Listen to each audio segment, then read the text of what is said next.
Chers amis téléspectateurs d'ici et d'ailleurs, nous avons ainsi l'honneur de recevoir en Tunisie, à Hammamet précisément, l'immense, le grand acteur, producteur aussi, un homme de théâtre, de cinéma, de stature internationale, un grand ami de l'Orient en général, de la Tunisie en particulier, du Maghreb, Gérard Depardieu. Bonjour Monsieur Depardieu. Bonjour. Vous êtes ici à Hammamet, c'est un pays, la Tunisie est un pays... C'est un pays d'histoire. Carthage, Hammamet. Voilà, quand on dit Hammamet, on dit forcément aussi Carthage, on dit Hippone, on dit Saint-Augustin. On dit oui, Annaba, Hippone, l'évêque d'Hippone, qui était élu par le peuple.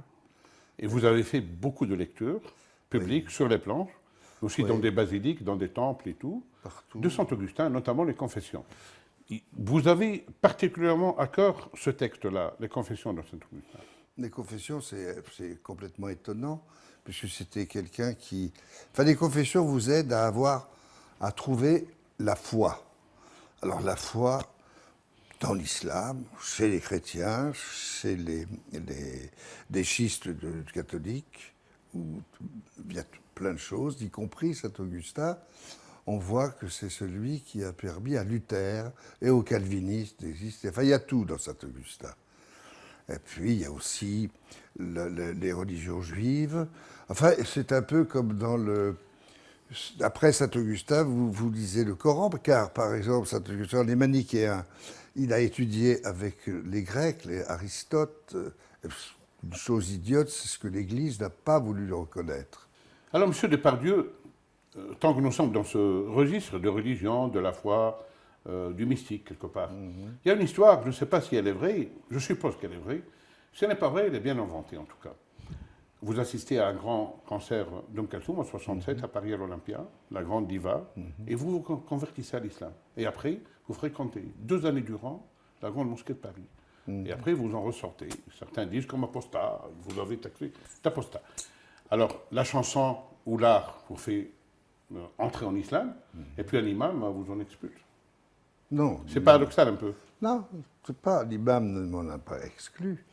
Ça commence par le français. Parce que je ne suis pas allé à l'école, j'ai eu la chance d'être éjecté, l'école n'a pas voulu de moi, l'Église n'a pas voulu de moi, le catéchisme, tout ça parce que venais d'une famille très pauvre et qu'il n'y avait pas d'argent pour payer. J'ai même pas été baptisé. Même pas été baptisé. Non, j'ai deux frères et sœurs qui ont été baptisés. Moi, non, on n'a pas voulu, on m'a même chassé du catéchisme. Bon, ça ne me touchait pas. J'étais, de toute façon, même si ma vie dans le livre, j'ai écrit le livre, où j'ai accouché ma mère de ma sœur, j'avais 7 ans, j'ai coupé le cordon, les 2 derniers frères, Franck et Eric, j'ai ouvert tout ça. Il y avait même eu une descente d'organes de ma mère, il y a 8-9 ans, j'ai remis tout dedans et j'ai pris des linges et j'ai serré. J'ai fait comme on fait à un animal, une chose. Donc, un peu comme ce qu'a fait Maïmonide quand il a appris la chirurgie, qu'il a vu ouvert les animaux, et c'était le grand une philosophe. section, voilà. Donc, j'ai donc appris le français. J'avais perdu la parole et j'ai retrouvé la parole parce que je fréquentais un cours d'art dramatique qui était de Jean Rocochet, qui lui m'a emmené chez un homme qui c'était le médecin de l'oreille et le langage, c'est-à-dire j'entendais trop et mon audition brouillait l'émission. Je ne pouvais pas m'exprimer. Et bien sûr, force était de constater que je ne parlais pas français véritablement. J'avais surtout des onomatopées. Et ce docteur Tomatis m'a fait une audiométrie et il a vu justement que j'avais une sélectivité auditive de 0 à 15 000 Hertz. C'est-à-dire, tu vois, on te fait entendre des sons, et tu lèves la main quand tu entends, là, là, et c'était des sons qui étaient que des animaux entendent, c'est-à-dire des ultrasons, des choses, et là j'entendais. Et donc ça brouillait l'émission. Parce que quand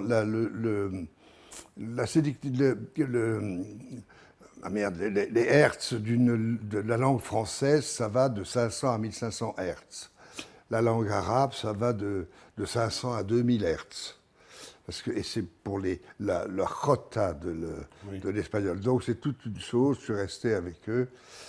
4 ans avec ces choses, et ça m'a donné une mémoire. Mais la chose de l'islam, c'est que j'ai appris le français avec M. Swami, qui habitait dans un HLM à Issy-les-Moulineaux, qui était handicapé, qui n'avait plus de jambes, et qui était professeur d'arabe littéraire. Et qui m'a donc appris le français et en même temps certaines subtilités de l'islam et du Coran. Et c'est lui qui m'a dit, tiens, tu devrais entendre Kalthoum, qui va chanter. Là, j'ai été voir, il connaissait l'environnement. Vous avez 19 ans à l'époque, je crois. Vous êtes allé à Oui, c'est l'Olympia, ça. bon. J'étais, voilà, c'était en 67. Et là, Kalthoum était, il y avait des gens que M. Swami connaissait. Et puis j'ai rencontré cette femme, et surtout j'ai assisté à ce concert, qui n'était pas un chant. C'était comment dire, c'était presque une méditation où on était en méditation. Ça n'a rien à voir, c'est un peu comme le home tibétain. Enfin, toutes ces choses. Oui, le talab, un peu le nirvana. Tout, oui, le nirvana, mais là, il y avait aussi, ce qu'il y a de beau dans les chants arabes, c'est toutes ces vibrations qui donnent et qui ouvrent l'esprit et le cœur et la spiritualité. Et c'est vrai qu'on l'entend, et j'entends moi aussi. Bon, il y en a une qui essaye, qui s'appelle, qui est libanaise. Mais c'est vrai. Férouz, oui, mais qui n'avait pas cette espèce de chose. J'ai entendu aussi chez Ramzan Kadyrov en Tchétchénie, une femme âgée qui faisait ressembler à Oui, mais quel est le lien de cause à effet entre le chant? Donc, je vois, vous avez des difficultés auditives, ou bien vous avez une perception à pousser à l'extrême, et à travers Kalthoum, vous arrivez à atteindre la spiritualité. Donc, vous êtes entré en islam à travers un parcours initiatique spirituel. Mais Kalthoum est la spiritualité. De même que quand je chante, je fais le concert de Barbara, où j'espère le faire là à Hammamet. Barbara est une femme aussi qui a le choix des mots, la portée de ses mots, juste avec une note de piano, les gens vous amènent à la pleurs. De même que dans Saint-Augustin, les confessions, pourtant c'est traduit, mais la force des textes de Saint-Augustin, avec cette femme, sa mère, qui était une obsédée spirituelle catholique, alcoolique en même temps, Monica. Et puis, bon, ceci était, les textes d'Augustin, vous les dites et vous les ressentez fort. Je l'ai fait avec Lustiger qui ne revenait pas à la cathédrale de Notre-Dame de Paris. La cathédrale était pleine, mais moi c'est pareil, je ne savais pas. En plus, c'est difficile, le son dans une cathédrale, ça résonne. Et il y avait sur le parvis, il y avait 4 écrans, et sur le parvis, il y avait 4000 personnes, 3000 à l'intérieur. Lustiger dit, je ne comprends pas. Je lui dis, je sais et ils pas. Écoutaient avec les voix. Il était là, il était surpris, il écoutait, tous ils écoutaient. Il pleuvait, ils étaient sous des parapluies, ils regardaient. Il était sous le parapluie, il pleuvait sur le pavé. Voilà. De même qu'avec Umberto Eco, parce que là, c'était André Mandouze. Umberto Eco, c'est en Italie, ça s'est passé? Oui, c'est à Bologne, à l'Université de Bologne. Il y a 15 amphithéâtres. C'est très bien que la lumière soit. Oui. Voilà. Alors, justement, tout à l'heure, vous disiez, j'ai eu la chance d'avoir été chassé très tôt de l'école. Oui. Pour les gens qui vous connaissent, oui, c'est une sacrée chance. Vous êtes quelqu'un qui s'est formé lui-même. Vous êtes un enfant des rues, un enfant de la vie dure, de la jeunesse aussi, de la prime enfance dure. Vous êtes venu un peu par les chemins de traverse, disons. Vous accompagnez notamment des filles, des jeunes dames, qui séduisaient, disons, les vieilles durant la guerre. Ça, oui. Et vous étiez un accompagnateur, pour ne pas dire autre chose. Macro, mais pourquoi pas? Non, moi, je n'ai pas dit. Qu'est-ce que ça fait? Mais ça a forgé votre personnalité. Très jeune aussi, très jeune. Ça appartient à la vie. Alors, si je vous dis la vérité des choses, mon père et ma mère, on leur a volé leur histoire d'amour. Car le père de ma mère, qui était un chaud lapin, faisait l'amour avec la mère de mon père, qui était fils unique. Et quand ils se sont aperçus de ça, moi j'étais le 3e enfant, eh bien, pour ménager son mari, qui était mon père, le Dédé, qui était donc analphabète, un peu comme le prophète, qui savait ni lire ni écrire, qui jointait son journal à l'envers, Donc, ma mère voulait, elle était enceinte de moi, elle voulait me faire passer. Donc, je me suis battu déjà avec des aiguilles dans le fœtus. Quand je suis né, j'étais une mauvaise herbe, mais comme c'était des gens qui étaient simples et intelligents, ils m'ont aimé. Ils n'ont pas voulu, donc, parce que pour ne pas blesser sa mère, ma mère, pour ne pas blesser sa mère, Suzanne, qui était une grande médium, qui soignait beaucoup qui soignait les gens, un peu des Raspoutines, quoi. C'était pas un médecin, mais elle faisait des impositions de main, et elle les soignait. Et ma grand-mère... Hypnose, quelque chose comme ça. Pas hypnose, c'est du médium. Il y avait le qui sortait, il y avait les veines, enfin bref, c'est une médium. Un peu. Et puis, la grand-mère paternelle, elle était jeteuse de sorts. C'était ce qu'on appelle les sorcières du Berry. Il y en a beaucoup en Berry, vous verrez ça dans les livres de Georges Sand, qui piquaient comme des statues du petit Albert, du grand Albert, qu'on retrouve d'ailleurs dans la Kabbale. Oui. La Kabbale de la religion judaïque. Et on retrouve ça, parce que c'est des rites comme ça qui se sont faits. Donc il y avait deux, je suis né dans une ambiance de sorcier, je dirais, ce que j'ai pensé quand j'ai écrit, c'est un peu comme les Indiens, les Amérindiens, les Indiens d'Amérique. Mais il n'y avait pas ces choses où le grand-père prend l'amour de leurs enfants. Et donc là, je me suis battu avec les aiguilles à tricoter, et j'ai donc survécu à ça. Et donc, moi, ma vie, c'était de survivre. Et pour survivre, on ne peut pas survivre avec un air méchant. Surtout, quand on est émotif. Donc, j'ai été caressé, j'ai été aimé, et dire qu'on a failli te tuer, on a failli te tuer. Et j'ai dit, ah oui, bon, ben voilà. Et puis, donc... Quelle est la relation de Kobayashi avec les GI, les filles de joie et tout? Les GI, c'était normal, c'est parce que c'était la survie. Moi, je n'ai jamais mangé... Vous savez, il y a des familles, parce que tout le monde me dit, tu as dû avoir une enfance terrible. Pas du tout. J'ai eu une enfance extrêmement heureuse et libre. Car à 8 ans, j'étais dans les rues. Mais j'étais assez fort. À 8 ans, je regardais les lumières s'allumer dans les maisons.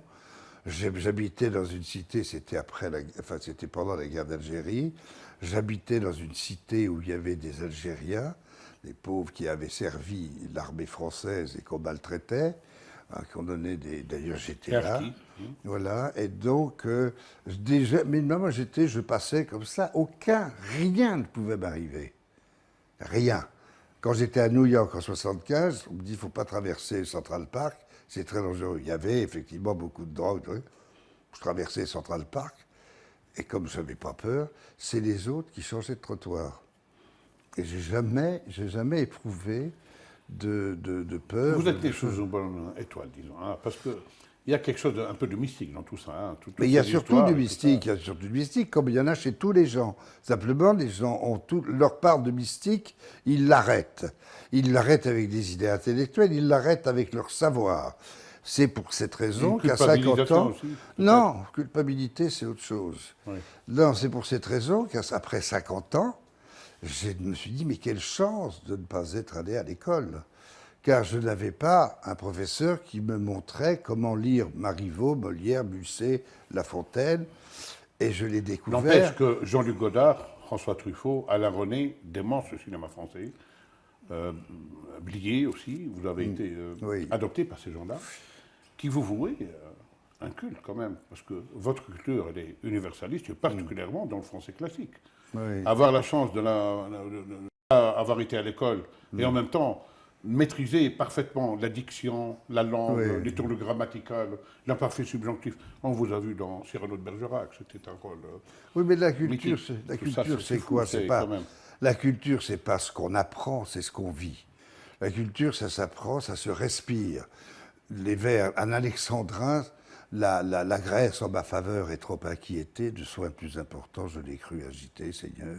Et sur le nom de son ambassadeur, j'avais dans ses projets conçu plus de grandeur. Ambassadeur du Monténégro. Hein? Vous êtes ambassadeur du Monténégro aussi. Oui, non, il vous aime faire ça, mais ça, je ne veux pas rentrer dans les politiques. On m'a prêté, je suis ami de beaucoup de chefs d'État, de beaucoup de gens, mais jamais je ne me mêle de leur D'accord, vous êtes ami de beaucoup de chefs d'État, mais pas des moindres. Vous êtes l'ami personnel de Poutine. Oui. L'un des écoute, hommes les plus puissants au monde actuellement. c'est puissant, mais intelligent. C'est pas puissant parce qu'il fait peur.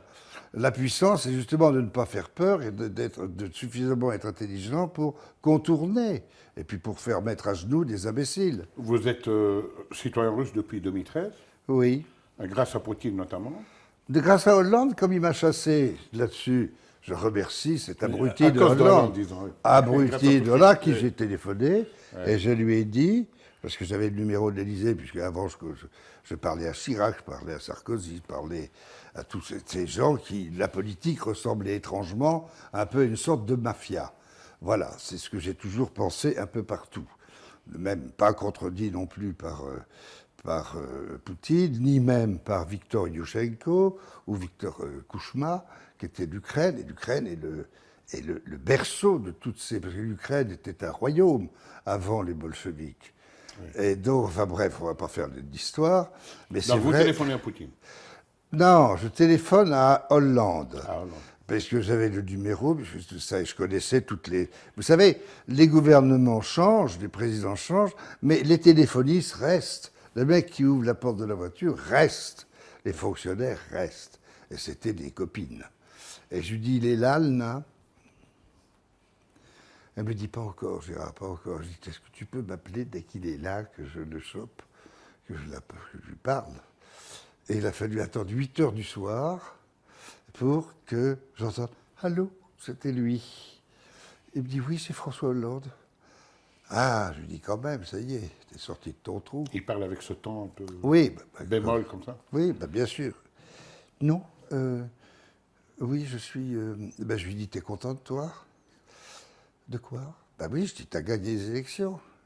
Si Strauss-Kahn n'avait pas trempé sa bite avec toutes ces conneries, et puis en plus, il s'est fait un peu baiser la gueule, mais tu serais jamais là. Je ne comprends pas. Je dis, en tout cas, tu es content que ton Premier ministre me traite de minable, alors que je me barre maintenant. Heureusement, Poutine m'a donné son passeport et j'y vais. Et bien, il m'a dit, oui, non, c'est pas intelligent de te traiter de minable, parce que d'abord, je tutoie, etc. Car je l'avais connu un peu avant. Hein, avant, quand il était... De toute façon, il a toujours été connu pour tourner ses vestes, puisque son père était... était d'extrême droite. C'était un ami de Tixier-Villancourt, le père de Hollande. C'était de la droite. Et il a tourné sa veste quand il était à l'ENA, cette école que comment s'appelle ce nouveau président a voulu arrêter. Parce que le nouveau président, c'est autre chose. Là, c'est pareil, on en parlera après. Mais donc, il était là, tout penaud. Et je lui dis, c'est pas grave. Moi, c'est bien. En tout cas, je suis très, très heureux. Et puis, je vais voir Poutine qui m'offre un passeport, une nationalité. Et je lui dis, si tu veux, je te rends mon passeport. Comme ça, il n'y a pas de problème. Pour éviter, excusez-moi, pour éviter les quiproquos et les choses. C'est pas la peine. Oh, merde. C'est des Américains, ça. Oui. Mais voilà, donc... Voilà, alors, justement, parlons-en, cette histoire. Oui. Moi, je suis journaliste, je dois poser des questions pertinentes. Oui. Vos rapports avec les journalistes n'ont pas toujours été très... J'aime pas les journalistes. Voilà, vous n'aimez pas les journalistes. De toute manière, eux, ils vous aiment. Écoutez, Edgar Faure, qui était à la 4e République, après, il a travaillé à la 5e République. Un homme bien. Les gens lui ont dit, vous êtes une girouette. Il a dit, c'est pas la girouette qui tourne, c'est les vents qui ont changé. Vous avez été un fervent supporter du président Mitterrand. Pas fervent supporter. Et puis, pour le second septennat, je me souviens de cet article, à la une de Libé, je crois, où vous dites Mitterrand ou jamais. Oui, mais c'est pas fervent supporter. Et après, on vous trouve auprès de Sarko. Non, mais au Chirac, par exemple, Chirac m'a téléphoné un jour, parce qu'à l'intermédiaire de Claude Chirac et tout, il était maire de Paris, et il était dans le... Mais attends, je vais éteindre ça, et il me dit, Gérard, j'ai besoin de te voir. Et je lui dis, oui, j'arrive. Et j'avais rendez-vous justement avec... François Mitterrand. Et je vais à l'Élysée, j'étais avec mon ami Gérard Bourgoin. Il me fait chier ce téléphone, c'est pas grave. Et j'arrive dans le bureau de François Mitterrand, je vois la secrétaire, et je vois Pierre Péan, qui ressemblait à Bernard Tapie, que je ne pouvais pas voir. Je dis, merde, il est là, l'autre, le Bernard Tapie. Et c'était pas Bernard Tapie, c'était Pierre Péan, qui était un homme sympathique, qui est mort, paix à son âme. Oui. C'est un vrai journaliste d'investigation, qui a écrit des belles choses et qui a démontré beaucoup de choses dont on s'aperçoit aujourd'hui, mais qu'on tait. On tait parce que ça ferait trop de vagues, trop de choses.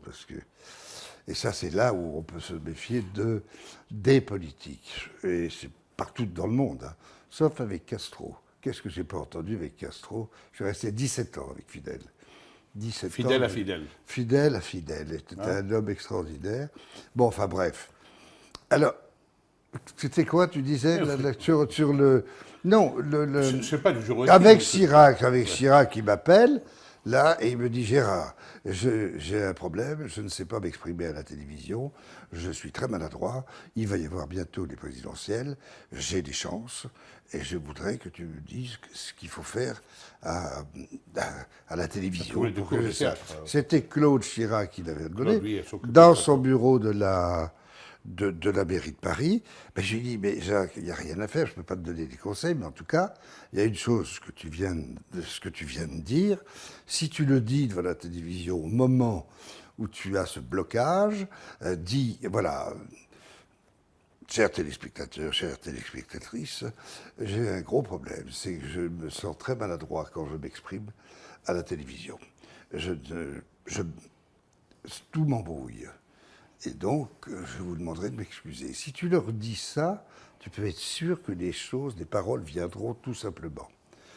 Et bon, puis après, on reste en contact. Et après, je m'en vais chez Fidel. Et je lui envoie un télégramme 3 semaines avant les élections. Je lui envoie une espèce de chose, une note que j'avais écrite manuscrite. Et je lui dis, voilà mon cher Jacques, je te souhaite tout le bonheur du monde. Et puis l'expression, que ton oral soit parfait.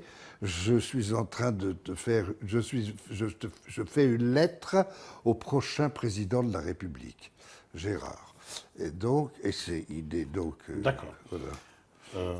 Jacques Après, Chirac j'ai vu... est dans la cour des grands, avec Clémenceau, avec Jaurès, avec Léon Blum, avec De Gaulle, que vous n'appréciez pas particulièrement, mais aussi avec Mitterrand.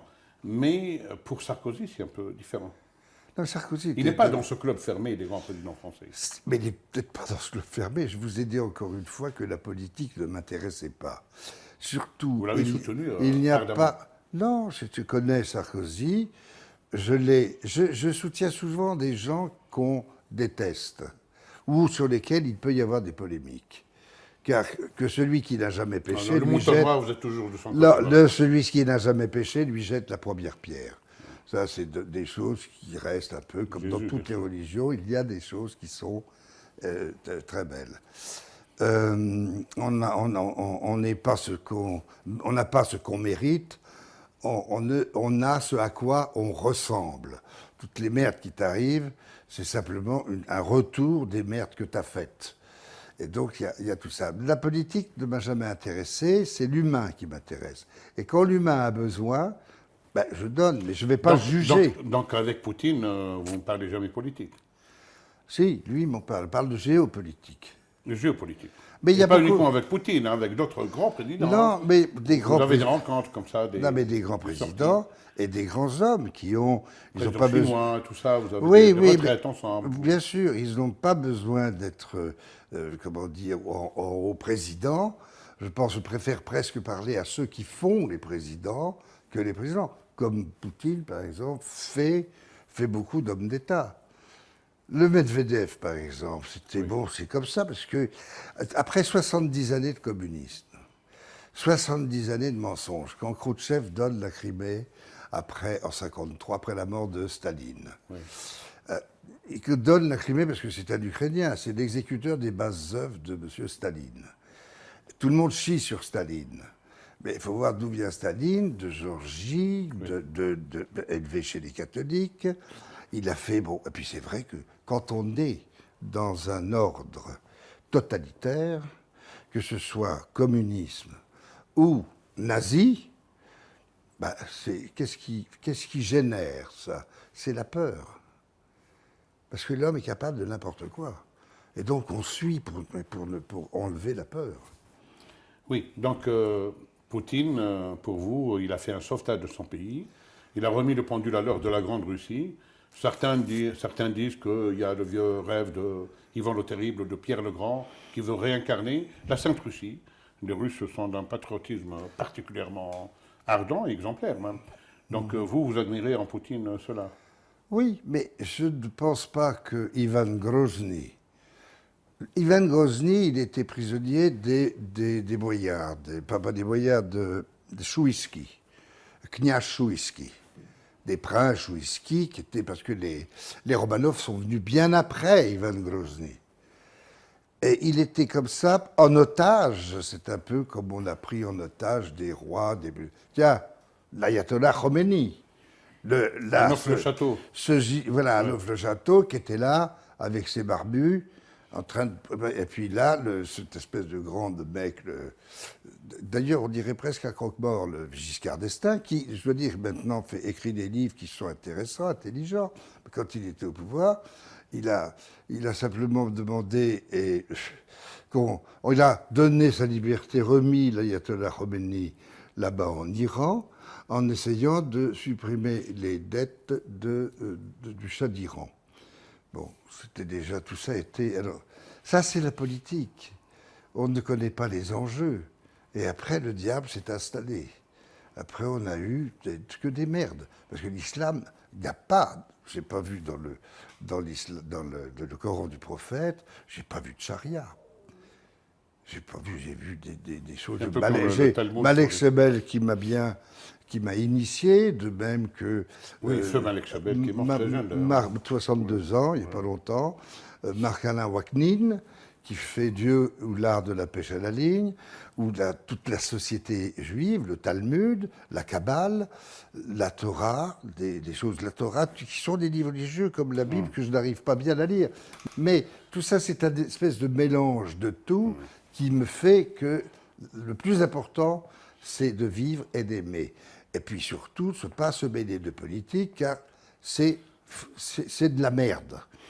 Et quand je suis avec Poutine, ou même avec Ramzan Kadyrov, dont on dit le plus grand mal, son islam est un islam laïque. Si Poutine ne donnait pas tant d'argent par an, ben, il n'y aurait pas de paix. On a vu ce que c'était que c'est des guerriers.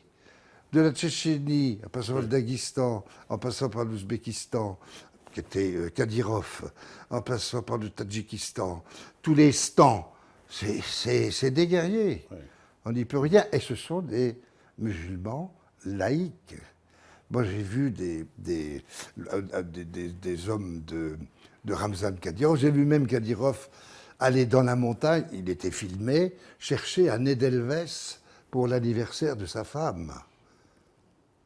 Et j'ai vu, et c'est quand même étrange, mais c'était très beau. Mais il n'y a pas, le laïc, il n'y a pas de politique chez ces gens-là. Les barbus ne sont pas là, les fanatiques ne sont pas là. Il faut dire que ce qui est fanatique, tout fanatisme, c'est de la bêtise, parce que ça fonctionne sur la peur. Comme ce Hitler, ils étaient tous défoncés. Hein? Alors, pour revenir un peu à l'art, après cette jeunesse où vous avez eu la chance, comme vous dites, de ne pas avoir été à l'école, vous intégrez quand même le théâtre. C'est un acte volontaire. Non. C'est un acte volontaire, c'est pour la parole. J'avais perdu la parole. Je travaille avec Jean-Laurent Cochet qui me fait travailler, qui me dit... D'abord, j'avais fait une espèce de chose, parce que je lui avais menti. Je lui ai dit, oui, j'ai déjà fait du théâtre, oui, tout ça. Et il me dit, tu vas travailler Pyrrhus. Je le regarde, je dis, qu'est-ce que c'est que ça, ce mec-là? Oui, Pyrrhus, oui, d'accord. Je pensais que c'était un chien.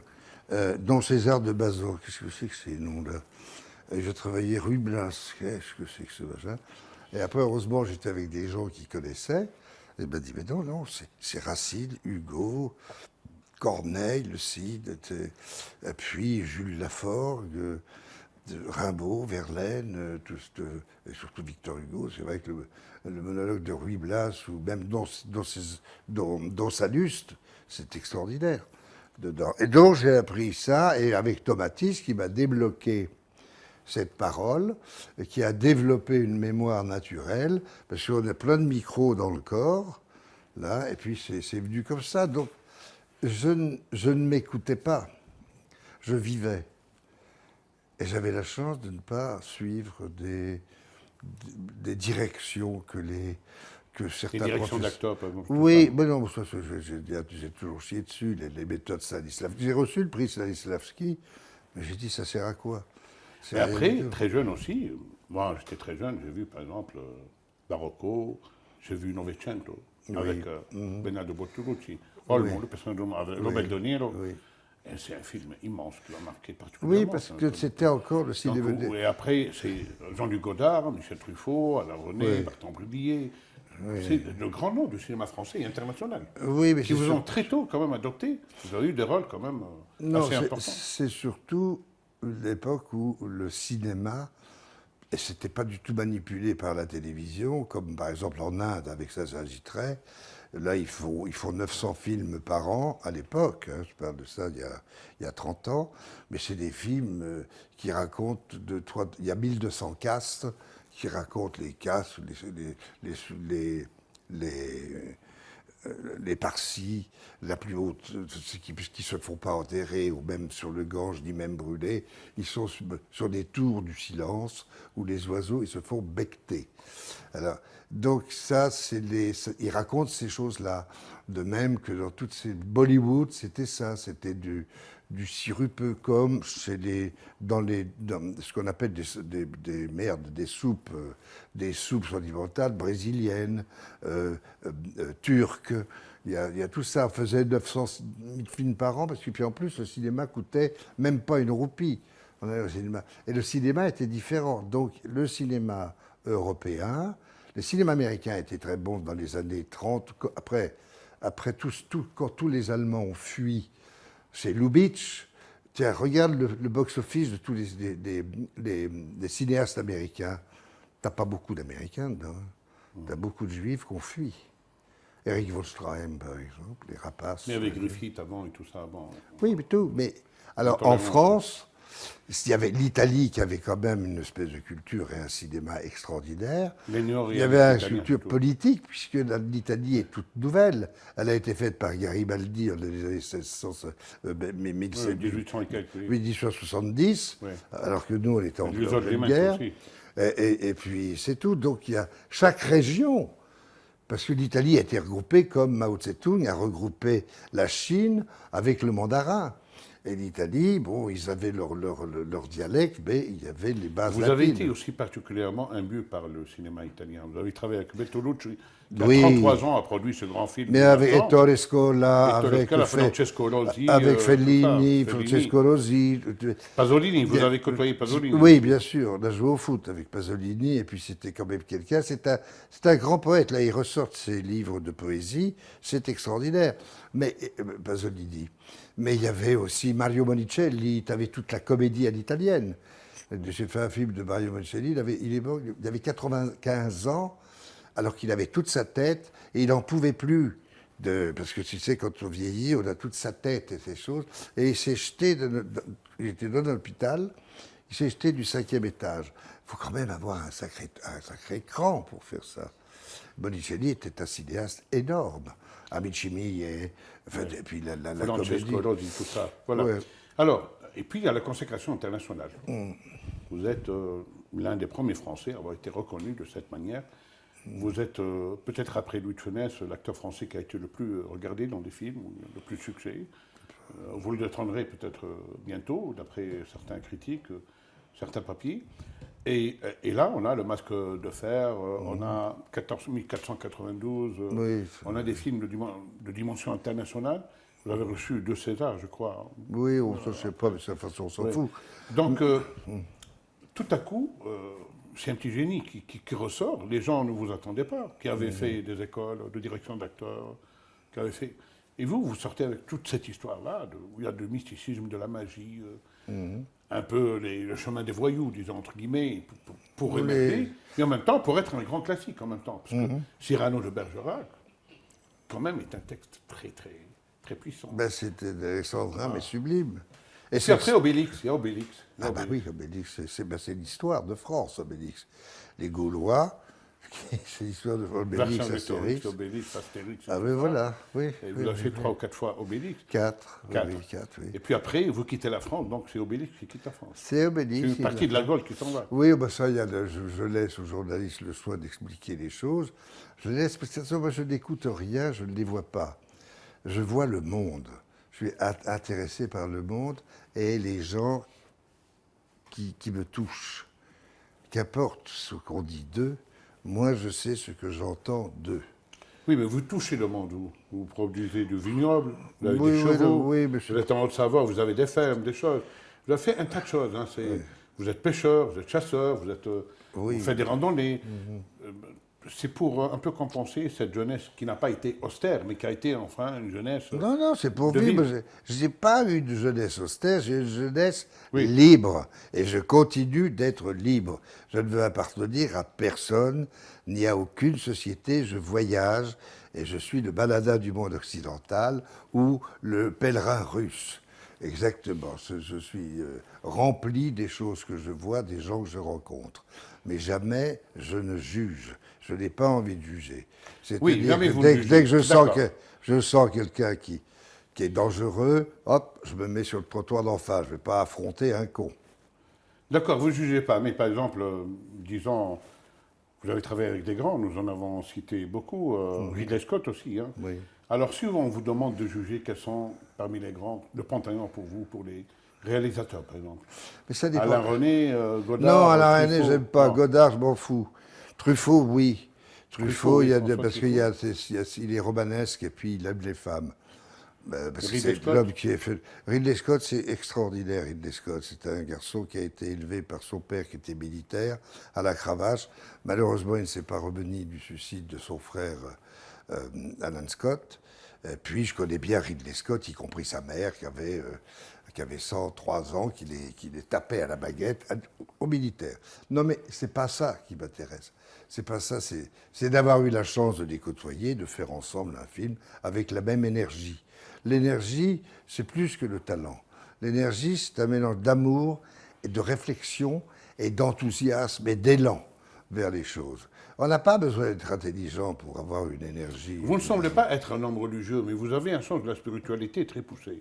Un sens du sacré très poussé. Oui, du sacré. À la limite, vous êtes un mystique. Le sacré n'a rien à voir avec la spiritualité. La spiritualité, c'est un chemin de vie dont on a besoin qu'on l'appelle Dieu, ou je sais pas, mais là, moi j'adore les arbres. Quand je vois des arbres, certains arbres, je vois une force dedans. Les Védas, par exemple, quand ils s'entourent, qui embrassent un arbre dont on ne fait même pas le tour, résonnent avec l'arbre et le chant. C'est un peu Alors, les Peggy chants disait tout commence en mystique, tout finit en politique. C'est un peu votre devise, là aussi. Non, je déteste la politique, je t'ai dit. Voilà, tout finit en politique. Je ne veux pas de politique, j'aime pas la politique. La politique, c'est essayer de s'expliquer Mais vous aimez les comment hommes voler les choses, comment voler le mieux, mais on ne vole pas, c'est pour le pays. Non, c'est de la merde.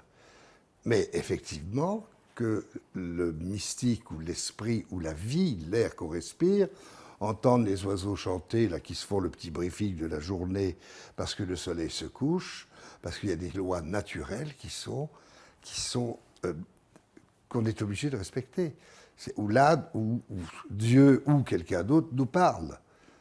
En tout cas, si on ne laisse pas cette porte ouverte, si un jour un gamin me demande où habite Dieu, je dis là, il habite Dieu, habite là où tu le laisses rentrer. Et c'est tout. Votre fils, on l'a vu avec vous dans un film Tous les matins du monde. Oui.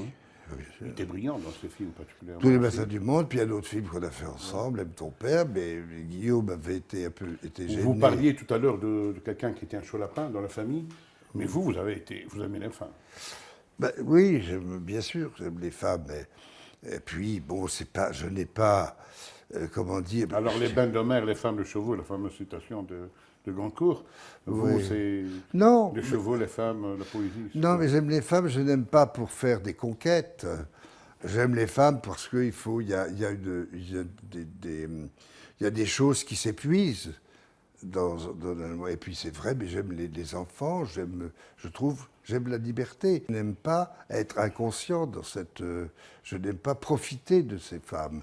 J'ai toujours reconnu les enfants que j'ai faits, je ne me suis pas caché. Même si ça pose des problèmes, même s'il y a des jalousies, des choses, je dis, écoutez, laissez tomber ça, je suis là quand vous avez besoin de moi, il n'y a aucun problème. Et pour les enfants sont très bien élevés. Guillaume a souffert beaucoup, et puis, bon, c'était son destin, c'est son mektoub, comme il le dit, parce que lui aussi était un grand spirituel. Et puis voilà. Alors, il y a la mystique, il y a cette quête spirituelle, peut-être un parcours initiatique, mais vous êtes aussi un citoyen du monde. Vous bourlinguez beaucoup. Hein, un citoyen du monde. Vous voyagez beaucoup. Une fois vous êtes au Liban, au Chouf, une fois vous êtes en Tunisie, là vous êtes en Russie, après on vous trouve mais je voyage, Piémont et tout ça. Que je voyage parce que j'apporte quelque chose avec moi. Là, je voyage avec Barbara. Barbara est une femme avec laquelle j'ai fait un opéra qui s'appelait Lily Passion.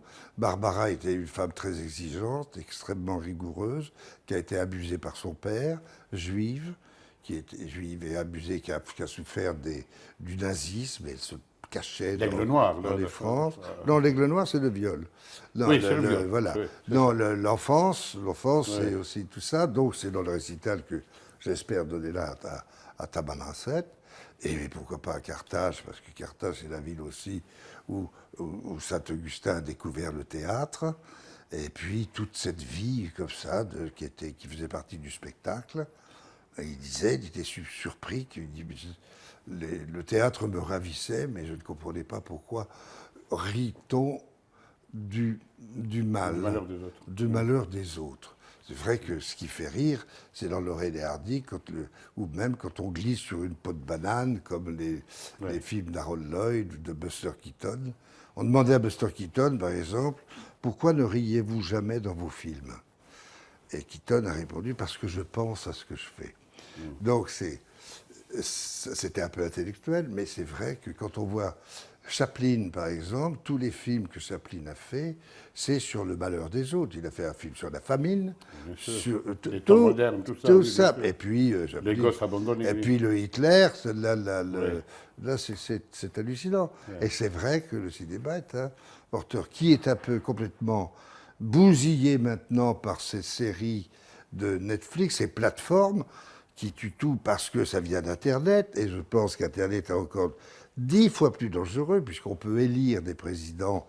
On a élu Obama avec Internet, il y a eu des courses, ils ont élu Donald Trump avec Internet, avec Cambridge Analytica, et tout le monde en profite, ils savent.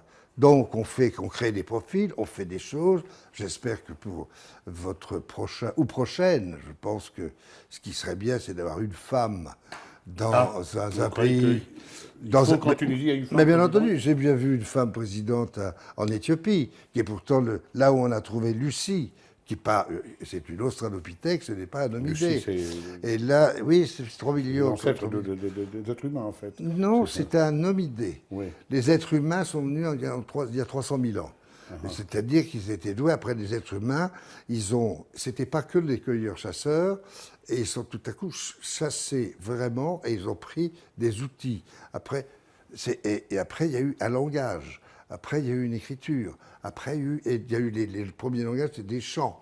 Et puis, il y a eu l'écriture crucéiforme, les sémuriens. Après, il y a eu cette fameuse histoire de Jérusalem, qui était une source. Il y a eu le fameux, faut dire, Simon Sebag Montefiore. Oui. Bon, on a toute l'histoire qui est fascinante. La biographie de Jérusalem. Et après, enfin, il y a eu mais c'est tellement intéressant, l'histoire, que on peut dire beaucoup de conneries, mais l'histoire, on la respire. Alors maintenant, vous souhaitez que la Tunisie ait une présidente femme, je pense, à l'instar d'Éthiopie. Oui, mais en Éthiopie, il y en a une qui est là déjà. Vous parlez en général ou bien vous parlez en ayant un regard sur l'actualité en Tunisie actuellement? Il y a un petit regard aussi de choses. Ah, merde! Ah ben tiens, c'est la présidente. Non. Non, mais non. Je trouve que dans un pays où il y a un islam politique qui nous vient de l'autre, l'Arménie, et pourtant Dieu sait si l'Iran est intelligent, si l'Iran a un savoir-vivre, je trouve que ce serait bien d'avoir une femme comme à la tête d'un pays. Vous avez un pays de 11 millions d'habitants, mais beaucoup de Tunisiens partout. Oui. Un pays d'une grande histoire. Grande histoire. Et puis cette femme, elle m'a l'air, j'ai entendu 2-3 choses, elle est très pointue en étant intelligente. Mais elle est plus intelligente en tout cas que les islamistes politiques. Point. Certains pourraient vous accuser d'interférer dans les affaires intérieures tunisiennes, mais vous... Moi, interférer, pas du tout. Tu me demandes ce que je pense, je te dis oui. Voilà. Je pense que là, c'est très bien. Interférer, je ne veux pas interférer. Non, qu'ils se démerdent. Mais c'est vrai que j'adore les femmes. Et c'est sûr que bon, quand l'autre, Ségolène Royal, s'est présentée, elle n'avait pas de chance, puisqu'elle a eu 4 enfants avec l'autre, le Hollande. Bon, mais je pense qu'une femme qui a 41 ans... Ouais. Bon, on ne sait pas, c'est vrai que vu les caricaturistes, comment il a caricaturé, elle ne l'a pas changé. Ouais. Au moins, on change à un moment. Non, là, on ne change pas les rayures du zèbre.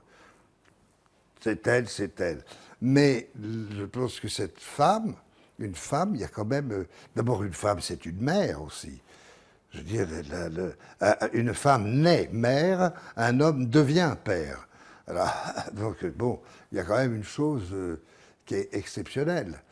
D'ailleurs, dans l'ashram de Sri Aurobindo, par exemple, en Inde, ben c'est la mère des compagnons du Tour de France. Oui. C'est aussi une femme, parce qu'il y a quelque chose qui porte.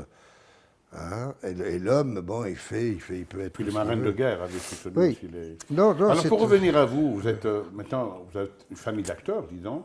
Oui. Vous êtes très attaché aussi à la famille, à la femme et tout. Mais en même temps, les gens sont un peu étonnés. Vous avez subi, il y a près de 20 ans, un triple pontage coronarien. 5. Mais vous avez eu beaucoup d'accidents avec votre moto. 5 pontages coronariens, bien sûr. Et puis... Beaucoup d'accidents, et les gens se demandent, c'est presque suicidaire. Vous aimez la moto, oui, d'accord, mais... J'aime tout, je bois. Vous avez eu beaucoup m'est arrivé... Non, oui, parce que... Une fois, vous jouiez dans un film, d'ailleurs. Je m'endors sur la moto, oui. Je m'endors parce que j'étais fatigué pendant une semaine. Des fois, je suis ivre-mort. Des fois, et je ne sais pas, bon, j'ai eu 17 accidents. J'ai les genoux qui me font un peu mal, mais ma foi, ça va, j'ai 70 ans, 71 bientôt. Bon, je vais pas...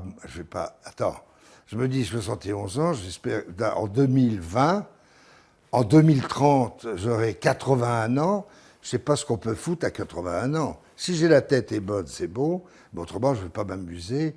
Je sais que c'est des questions... En tout cas, vous ne roulerez plus à moto à 80 ans. Si, ben enfin, bien sûr que si. Qu'est-ce que tu veux te faire chier derrière des voitures, d'autres voitures? T'es un mouton. Tu peux avoir la plus belle des voitures, la plus rapide.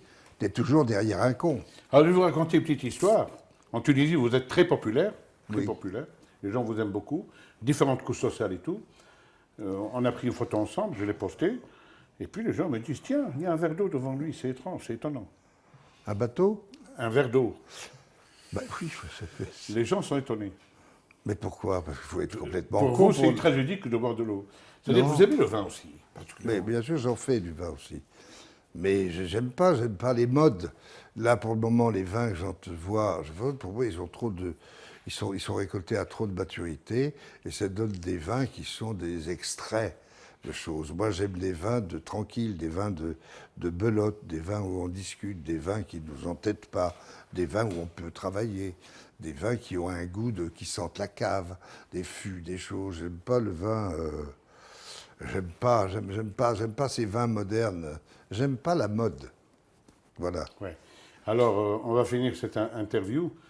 L'année prochaine, il y aura le congrès mondial de la francophonie en Tunisie.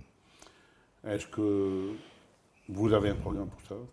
Vous aimez particulièrement la Tunisie. C'est un pays arabe, berbère, sud-méditerranéen, nord-africain, mais aussi qui est un pays francophone. Oui, bien sûr. Vous avez un programme particulièrement? J'ai un ami en Tunisie qui a des enfants aussi qui font beaucoup d'art. Cet ami est un homme extraordinairement respectable et qui connaît la vie et qui connaît l'histoire aussi. Et donc, je vais proposer effectivement d'aller à Carthage pour essayer de dire... ah tiens, Saint-Augustin, Carthage, encore une fois. On pourrait dire un peu de Saint-Augustin, mais pas que Saint-Augustin. Oui. Un peu l'histoire de cette civilisation au moment où Saint-Augustin existait, où il n'y avait pas encore l'islam, puisque l'islam est venu il est né en 570, c'était 610, mais un islam pas avec les 8 à 9 000 de versets.